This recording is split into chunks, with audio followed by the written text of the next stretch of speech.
Olá, bom dia. Prefeitos, governadores e o presidente da República podem ficar proibidos de conceder reajustes salariais a servidores públicos para serem pagos por seus sucessores. É o que prevê projeto aprovado pela Comissão Especial do Pacto Federativo, que aguarda a votação no plenário do Senado. A proposta altera a Lei de Responsabilidade Fiscal, que atualmente só proíbe que o governante conceda benefícios nos últimos 6 meses da sua gestão. O texto estende esse prazo para todo o mandato seguinte, para não comprometer a próxima administração. O senador Ricardo Ferraço, autor do projeto, argumenta que o objetivo da proposta é evitar problemas como dos estados do Rio Grande do Sul e do Rio de Janeiro, que recentemente atrasaram e parcelaram os salários dos servidores. Os governantes estão dando aumentos parcelados, então eles parcelam determinado percentual no seu período de mandato e empurram para o mandato seguinte parcelas desse aumento, comprometendo os outros governos que vão sucedê-lo.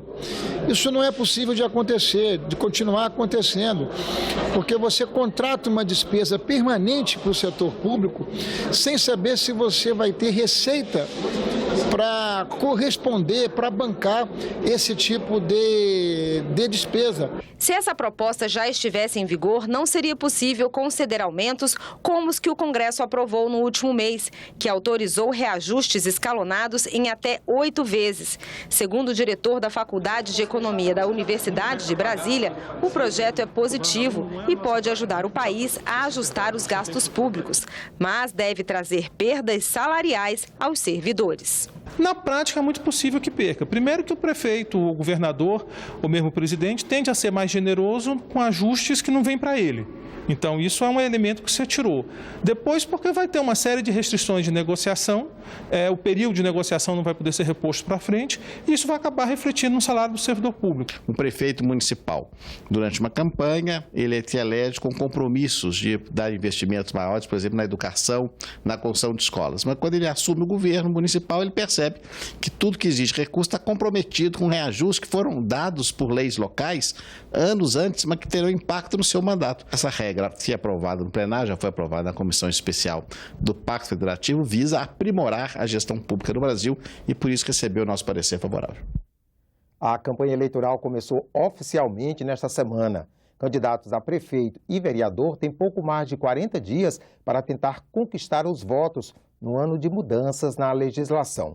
Para conversar sobre este assunto, o repórter Dante Ascioli entrevistou Daniel Falcão, professor de Direito Eleitoral da Universidade de São Paulo.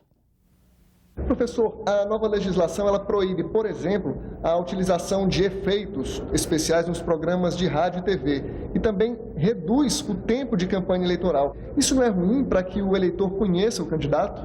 Na minha opinião, é muito ruim, foi muito ruim essa mudança. O tempo foi muito encurtado, o tempo de propaganda já na televisão e na rádio não era tão grande, né, diante do tempo que era maior de campanha eleitoral. O tempo de campanha eleitoral foi muito diminuído e o tempo de propaganda ficou ainda menor.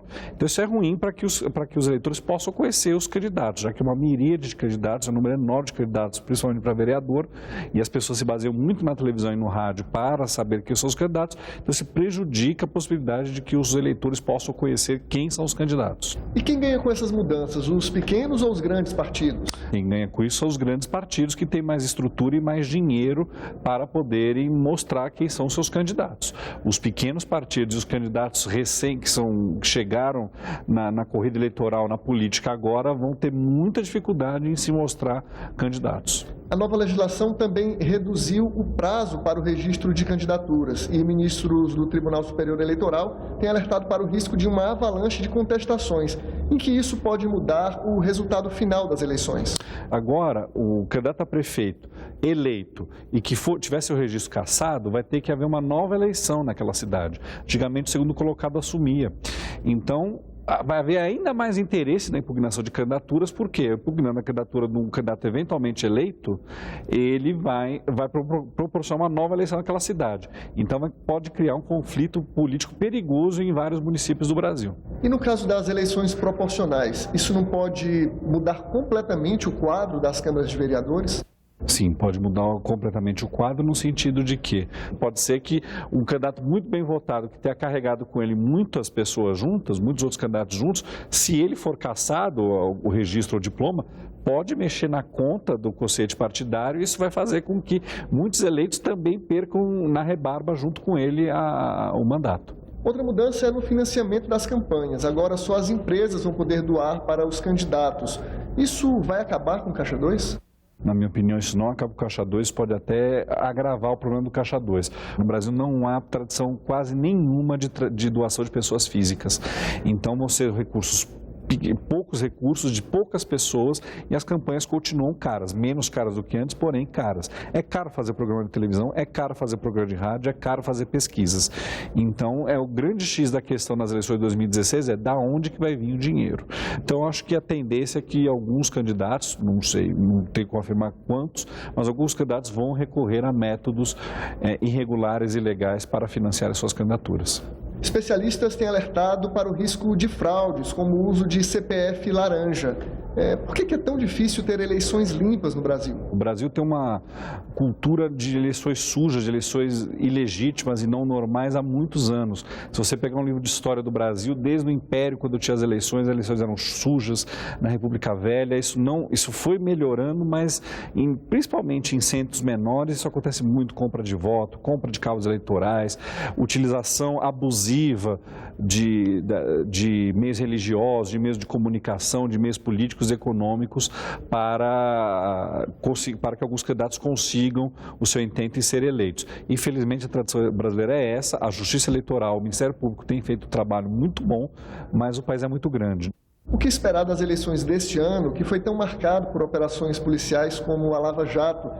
Isso não acaba desgastando a imagem que o político tem diante do eleitorado? Não acho que alguma operação ou outra vai fazer diferença no geral das eleições. Pode ser no caso de algum partido específico, algum candidato específico.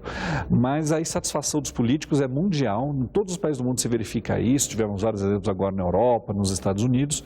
E no Brasil não vai ser diferente. O fato é que no Brasil nunca houve uma identificação grande dos eleitores com partidos. O Brasil é o país com menor identificação partidária do mundo e é o país com menor número de filiados proporcionalmente no mundo. Então, a verdade é que o brasileiro só se interessa por política na seara eleitoral. Em que medida essas eleições municipais podem traçar cenários para a disputa de 2018?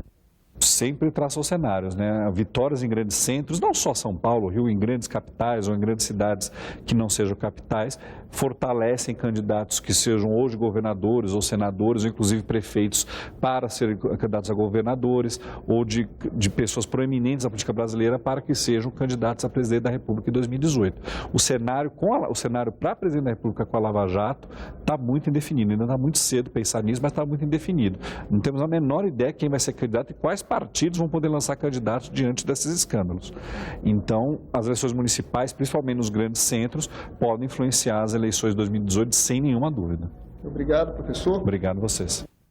Tem cerveja no fim de semana da TV Senado. Estreia neste sábado a mais nova edição do programa Município Brasil. O tema são as mudanças em estudo para a tributação do Supersimples. Bom, mas o que isso tem a ver com cerveja?